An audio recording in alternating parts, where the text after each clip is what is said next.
Mabuhay! Isang mapagpalang araw po sa ating lahat. Ako nga po pala si Julian Montchingandi Balikog. At sa bidyong ito, ating pag-uusapan ang makasisayang 1872 Cavite Mutiny.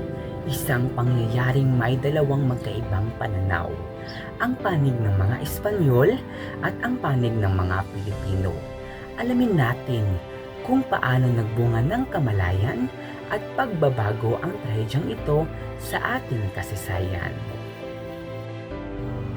Sa pananaw ng mga Espanyol, ang Cavite Mutiny ay isang mapanganib na rebelyon laban sa pamahalaan.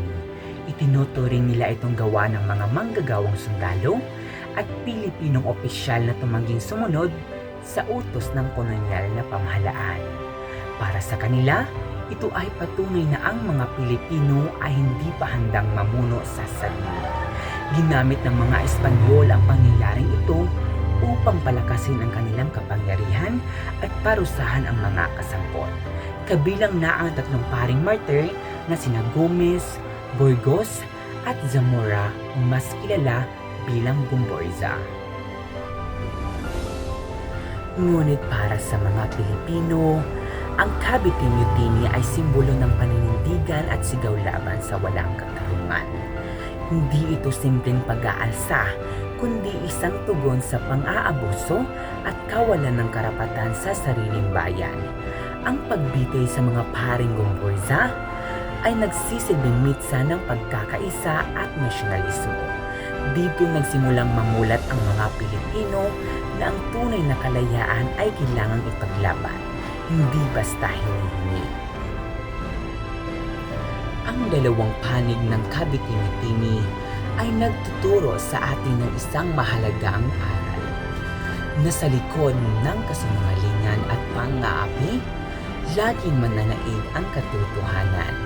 Ang sakripisyo ni Gomburza ay naging inspirasyon ng mga kabataang tulad ni si Rizal upang ipaglaban ang bayan at buksan ang isipan ng mga Pilipino sa tunay na kalayaan. Bilang kabataan ngayon, tayo ay dapat maging tagapagtanggol ng katotohanan at katarungan.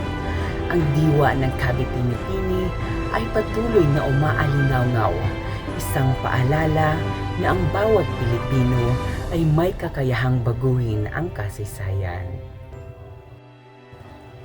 Tandaan po natin ito. Ang Cavite Mutiny ay hindi lamang pag-aalsa. Ito ang pagmulat ng sambayanang Pilipino. Muli, ako si Julian Montchingandi Balikog mula sa Bachelor of Elementary Education.